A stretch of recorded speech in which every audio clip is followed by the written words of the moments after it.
नमोस्तु आदि। सामायिक और स्वाध्याय में क्या अंतर है?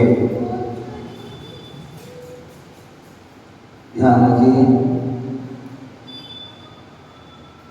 सामायिक जो स्वाध्याय जो है कारण है, क्या स्वाध्याय कारण है और सामायिक कार्य है। अथवा सामायिक जो है साधन है और जो स्वाध्याय क्या है साधन है और सामायिक जो है साध्य है। यदि आपका स्वाध्याय नहीं होगा तो सामायिक भी नहीं हो पाएगी। आप भोजन करते हो तो क्या, जैसे गाय होती है ना, गाय क्या करती है, पहले जो है भोजन करती है, तो स्वाध्याय क्या है भोजन करना, और उसके बाद क्या होती है जुगाली करती है। क्या करती है, भोजन को पचाने के लिए जुगाली करती है, तो जो जुगाली है वो सामायिक है। ठीक है ना। यदि हमें ध्यान की ओर अग्रसर होना है, अपने चित्र को एकाग्र करना है तो सामायिक जरूरी होती है, लेकिन वो चित्र जो है एकाग्र कब होगा, जब हमारे पास स्वाध्याय करेंगे। क्योंकि स्वाध्याय के माध्यम से हमें वो मेंटल मिलता है, विषय मिलता है कि हम कैसे अपने मन को जो है स्थिर कर सकें। क्योंकि सामान्यतः हमारा मन जो है चंचल है, अति चंचल है। बोले हाथी को बांधना सरल है, हालांकि हाथी बहुत कठिन है बांधना, लेकिन फिर भी हाथी को बांधा जा सकता है, लेकिन मन को जो है बांधा नहीं जा सकता। मन को बांधने के लिए हमें साधना करना पड़ती है, और वह साधना बरसों बरसों की साधना करना पड़ती है। क्या बरसों बरसों साधना करना पड़ती है, तब जाके हम जो है मन हमारा एकाग्र होता है, तभी हमारा सामायिक आदि में मन लगता है। तो जितना आप स्वाध्याय करेंगे, यदि आप घंटा भर सामायिक स्वाध्याय कर रहे हो तो मुश्किल में हो सकता आपका जो है उस घंटे भर की मतलब स्वाध्याय के माध्यम से हो सकता 5 मिनट 10 मिनट आदि ही सामायिक कर पाओ या मन लगे उसमें, समझ गए ना। अंततः मन हमारा यहाँ वहाँ भाग जाता है।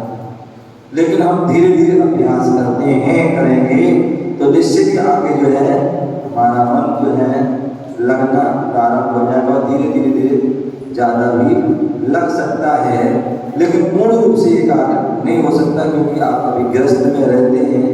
जब तक गृहस्थी में रहोगे तो अनेक प्रकार के विकल्प रहेंगे, आकुलताएं रहेगी, और जब तक विकल्प है आकुलताएं तब तक तो निराकुल नहीं होगा, और निराकुल नहीं होगा तो सच्चे सुख की प्राप्ति भी नहीं हो सकती है।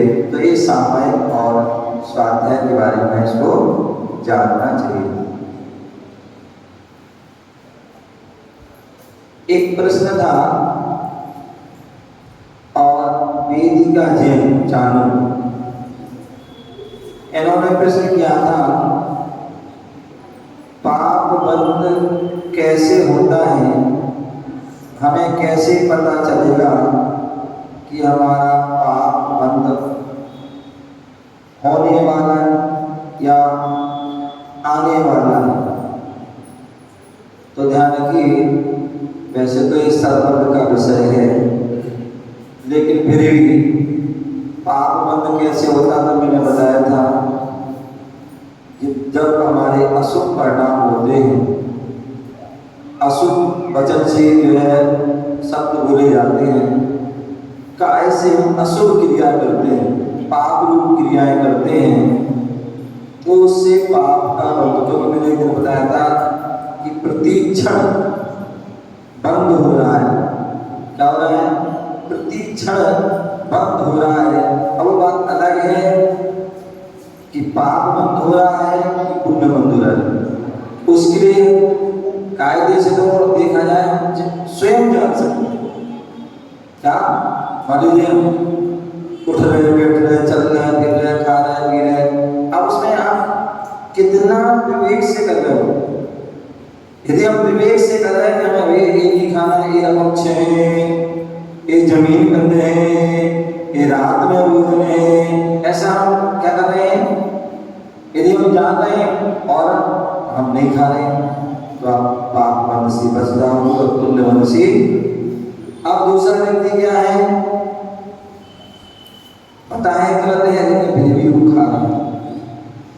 अब एक तो जो है शौक में खा रहा है, चाहे तो दिन में खा सकता है, चाहे तो अन्य वस्तु में खा सकता है, लेकिन शौक के कारण जो है जब मौका मिला तब खा लेता है, कोई टाइम टेबल नहीं, और एक मजबूरी में खा रहा है। क्या कर रहा है, मजबूरी में खा रहा है।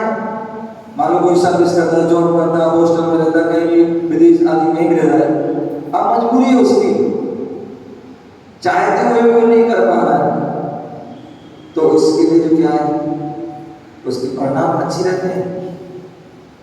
चाहता है वो छोड़ दे लेकिन नहीं छोड़ पा रहा, तो उसके लिए जो है क्या होगा, पाप का अंत होगा, ये कम होगा। और ये जानबूझ के खा रहा है, जानबूझ के कर रहा है, तो क्या उसको ज्यादा।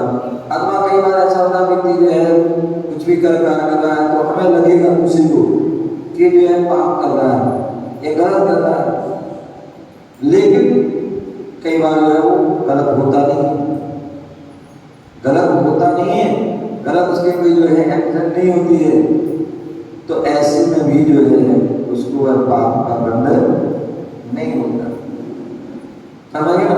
तो इसलिए जो है, और वैसे तो हम स्वयं अपनी मन से कभी हमसे कोई गलती हो जाती है तो हमें पता है, और पता है तो एक जो ज्ञानी व्यक्ति होता है क्या करता है, जो कर्म से डरता है, तो ये आज मुझसे गलती हो गई, आज मुझसे मैं चल रहा था, कर रहा था और थोड़ा पाप हो गया और मुझसे चीटी मर गई।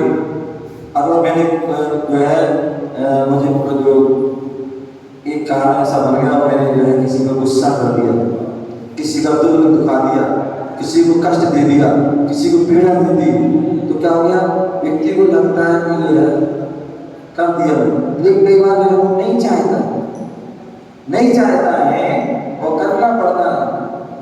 तो ऐसी परिस्थिति क्या है, सामान्यतः दूसरे व्यक्ति जो है इसने गलती करी है, लेकिन वास्तविकता में गलती नहीं होती। मान लीजिए कोई बच्चे हैं और बच्चे शैतानी कर रहे हैं, क्या कर रहे हैं, शैतानी कर रहे हैं, और पढ़ने के समय में नहीं पढ़ रहे हैं, सोने के समय में नहीं सो रहे हैं, खाने का, तो माँ क्या होती है, माँ उसके लिए पहले तो प्लेन से बोलती है, नहीं मानती फिर वो डांटती भी है, आँख दिखा के, बोलती भी, कभी थप्पड़ दिखा के आदि डांटती है, क्या करती है, डांटती है, और नहीं मानते हैं तो पिटाई भी कर देती है। और पिटाई करते समय कई बार क्या होता है, आपको ध्यान नहीं रहता है, ये सीमा है ना, और जो आदि जब मेरा छोटा था और जब कभी गुस्सा में नहीं मानता था तो ये क्या कर दिया, अब मुक्का दे दिया या चांटा दे दिया, अब आंखों खुली, क्या हुई, पूरी दिख रही, अब उसको कष्ट हो रहा है, अब क्या करें, कष्ट हो रहा है उसको, लेकिन वो कष्ट नहीं देना चाहिए, लेकिन देना पड़ा उसको, क्योंकि माँ है, अगर नहीं देगी, अगर नहीं उसको डांटेगी, नहीं अगर वो करेगी तो बिगड़ जाएगा, और बिगड़ जाएगा तो ये जो उसके जीवन लाइफ पूरी खराब हो जाएगी। तो इसलिए जो है माँ को करना पड़ता है। तो उस समय आप दूसरा देखे और एक कैसी दुष्ट माँ है, कैसा जो है मारती है, तो दूसरों लगे बुरा लगेगा, लेकिन जो है वास्तव में देखा जाए तो अपना कर्तव्य कर रही है, उसे कोई राग देश नहीं है, कोई उसे दुश्मनी नहीं है।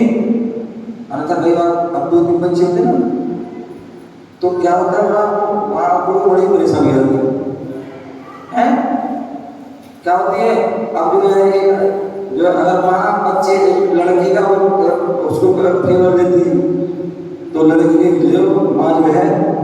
भैया वो ज़्यादा चाहती है, हमें नहीं चाहती।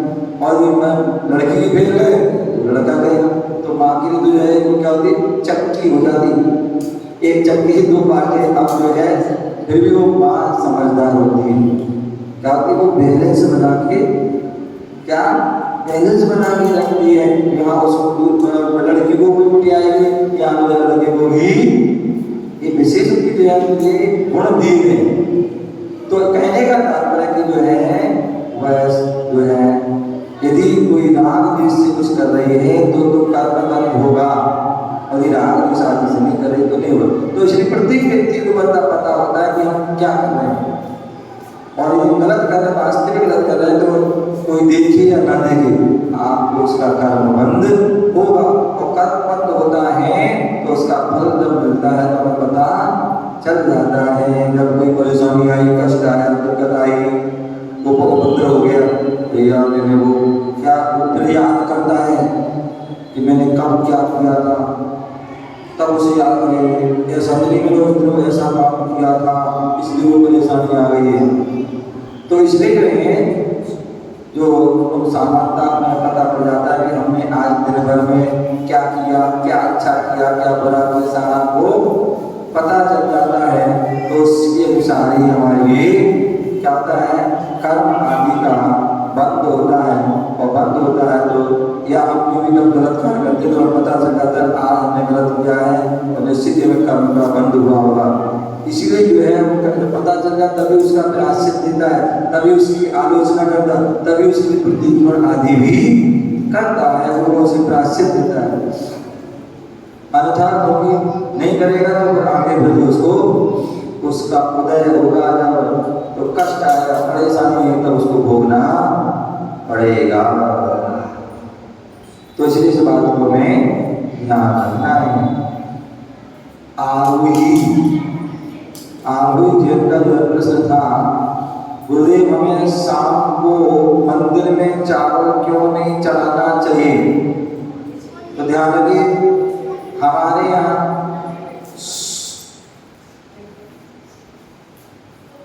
यहाँ क्या है, जो भी कार्य किए जाते हैं, चाहे वो आहार आदि के काम हो, चाहे पूजन दर्शन आदि काम हो, जो भी सामग्री आदि के माध्यम जो करते हैं, तो उसके लिए एक विधि है।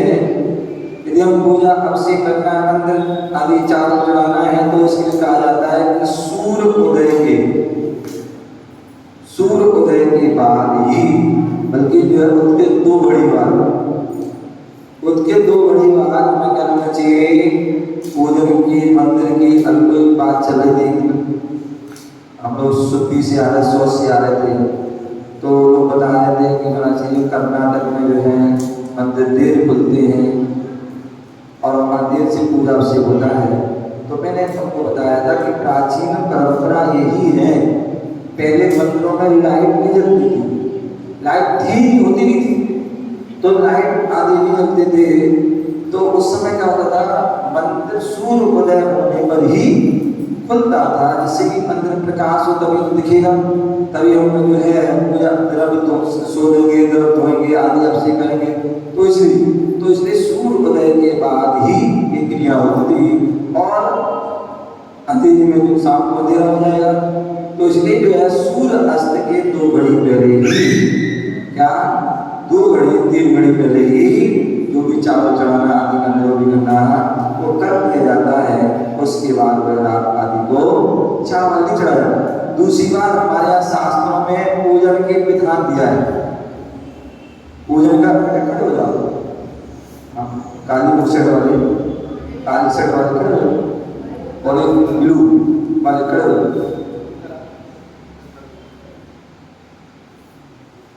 हाँ खड़े एक यहाँ।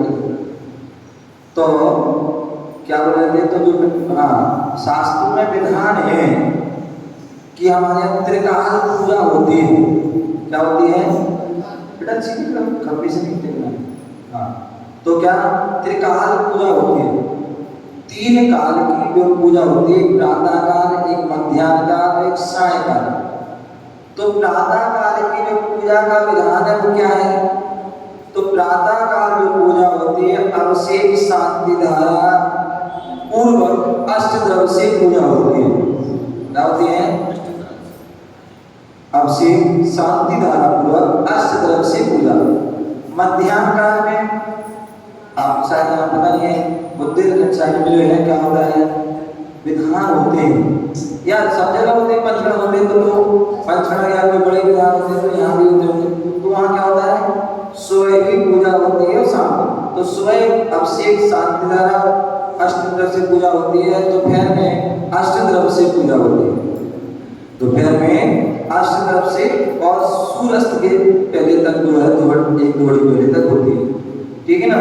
और सायंकाल में संध्या वेला में जब सूर्य अस्त हो जाता है तो विधान आता है शास्त्रों में कि आरती किसके द्वारा, आरती के माध्यम से, दीपक के माध्यम से जो है वह क्या होती है, दीपक के माध्यम से पूजा होती है। आदि क्या होती है, दीपक के माध्यम से वह पूजा होती है। अब ध्यान रखना, कहीं पर व्यक्ति निषेध करता है और कहीं पर अति करता है। क्या सीमा, कहीं पर निषेध कर दे, बिल्कुल निषेध, बोलो दीपक नहीं जलाना, तो ये बिल्कुल गलत। और कहीं पर अति कर देता है। तो दोनों चीज आप आरती करना है, दीपक जलाइए, थोड़ा सा जो है घी लीजिए और उससे हम आरती करें और अपनी पूरी हो जाएगी। अथवा कपूर की टिक्की आती है, उस कपूर से टिक्की से अपनी एक आरती करो और उसका तब पूरा हो जाएगा, कोई दिक्कत नहीं, चीज कोई प्रार्थना नहीं होगी। आप क्या करते हैं, कोई व्यक्ति या तो एकदम नहीं करेंगे या एकदम क्या करेंगे, मैंने कहा था ना, इतना बड़ा दीपक ले लेंगे, पूरा घी भर लेंगे और भर के ऐसे छोड़ देंगे। एक आरती करी और छोड़ दिया, उससे क्या होगा, उससे बहुत सारे जीव जंतु मर सकते हैं। तो ऐसी अवस्था में हमें सायंकाल में जो आरती का विधान है, आरती करना है और आरती विवेक के साथ करना है, जिससे कि हमारी आरती रूप पूजा भी हो जाए और किसी जीवों की ज्यादा प्रार्थना भी ना हो। आजकल उसके दीपक के ऊपर जो है जाली वगैरह आता है, उसको करके भी हम जो है कर सकते हैं। इस बात का ना तो मैं बता रहा था, तो शाम को जो है सूर्यास्त के पहले 2 घड़ी पहले अभी हमें चावल चढ़ाने चाहिए, रात में नहीं चढ़ाना चाहिए, क्योंकि रात में चढ़ाएंगे कोई वहीं रखे रह जाएंगे, जीव जंतु हो जाएंगे, चींटी आदि हो जाएंगे और उनसे कोई प्रार्थना आदि भी हो सकती है। इस बात का हमें ध्यान रखना चाहिए।